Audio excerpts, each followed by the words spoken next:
हम स्कूल जाते हैं तो इसे हम बोलते हैं वी, ठीक है, बात समझ में आया।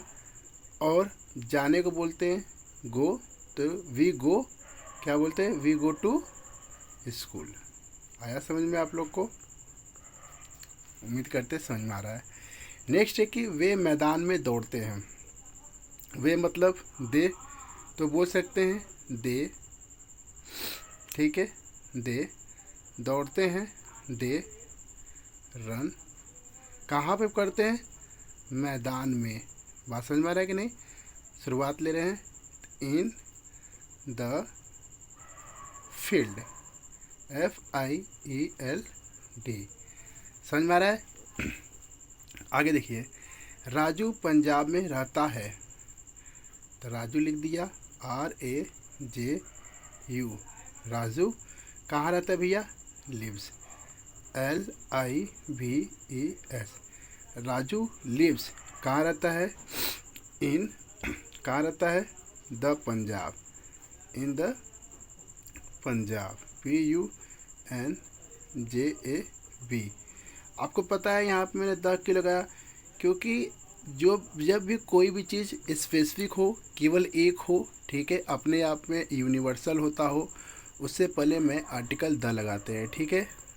तो पंजाब एक ही है, बात समझ में आया, कहीं और पंजाब नहीं है, भारत में ही पंजाब है, ठीक है। आगे देखते हैं, राजू मेरे लिए पत्र लिखता है। आप कर सकते हैं, राजू लिखता है, राइट्स, राजू राइट्स, क्या लिखता है, राजू राइट्स लेटर। बात समझ में आ रहा है कि नहीं? लेटर किसके लिए भैया, मेरे लिए, फॉर मी। समझ में आ रहा है कि नहीं आ रहा है? आ रहा है आप लोग को समझ में? तो लाइक करते रहिए। अब देखिए, श्याम कानपुर में रहता है। बात समझ में आया?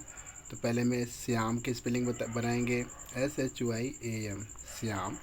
रहता है, रहता है का बनाएंगे तो श्याम लिव्स, लिव्स कहाँ रहता है भैया, in the Kanpur, the Kanpur. आपको समझ में आ रहा है द क्यों लगाए हैं? क्योंकि भैया कानपुर सिटी है और एक ही है। बात समझ में आ रहा है कि नहीं? आगे देखिए, माता जी मंदिर में पूजा करती हैं। माता जी को आप मॉम भी कह सकते हैं या मदर भी कह सकते हैं, ठीक है। तो मदर पूजा करती हैं, यानी कि मदर वर्शिप्स, ठीक है, वर्शिप्स। और कहाँ करती है, मंदिर में, तो आप लिख सकते हैं एट द टेम्पल, ठीक है। समझ में आ रहा है आप लोग को? आगे देखिए, तुम कहाँ जाते हो। पहले अंग्रेजी किसका बनाएंगे, वेयर जाते हो, ठीक है। वेयर क्या है, यू है, तो वेयर डू यू गो। बात समझ में आ रहा है कि नहीं आ रहा है? मैंने क्यों बनाया, जब आप जाकर पढ़ेंगे तो आपको पता चलता है इसमें डू या डज हेल्पिंग वर्ब लगते हैं, ठीक है।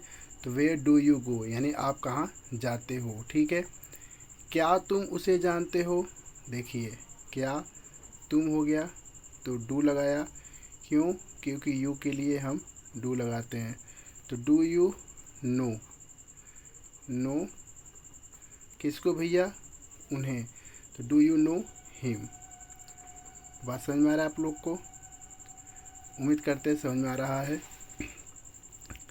आगे देखिए, क्या रवि मेहनत करता है, क्या आया, लेकिन रवि, सबसे पहले हम क्या देखते हैं, सब्जेक्ट को देखते हैं। तो आप लिख सकते हैं रवि, रवि के लिए क्या आएगा, डज, डज रवि क्या करता है, डू हार्ड वर्क। बात समझ में आ रहा है कि नहीं आप लोग को? कितने स्टेप बाय स्टेप कर रहे हैं हम लोग, ठीक है। आगे देखिए, क्या श्याम इस पुस्तक को पढ़ता है, श्याम है तो लिख लीजिए SHYAM, श्याम है, पढ़ता है, डज लिख लीजिए, डज श्याम, ठीक है, क्या करता है, पुस्तक को पढ़ता है। Does Shyam read, does Shyam read क्या लिखता है, इस पुस्तक को। तो does Shyam read, does Shyam read this book. बात समझ में आ रहा है आप लोग को, रीड। अब यहाँ पे देखिए रीड दिस बुक, बस क्या श्याम इस पुस्तक को पढ़ता है, ये इसमें ही आ गया आपका। समझ में आया आप लोग को। आगे है क्या वह नाचती है, सही बात है। तो यहाँ पे सी लिखते हैं हम, और इससे पहले क्या लिखेंगे, डज लिखेंगे। क्यों लिख रहे हैं भैया, क्योंकि ये आपका थर्ड पर्सन है। ही सी इट के लिए हम डज का प्रयोग करते हैं, और आई वी यू दे के लिए हम डू का प्रयोग करते हैं। तो डज सी नाचती है, तो बस क्या लिखना है, डज सी डांस। इससे ऊपर आपको लिखना ही नहीं है। क्या सोहन रामायण पढ़ता है, सोहन है SOHAN, सोहन DOES डज, ठीक है। रीड क्या करता है भैया, रामायण, द रामायण, RAMAYAN। जब आप आर्टिकल्स पढ़ेंगे तो आपको ये क्लियर हो जाएगा। रेखा पत्र लिखती है, तो रेखा लिखती है, राइट्स। पत्र लिखती है, लेटर।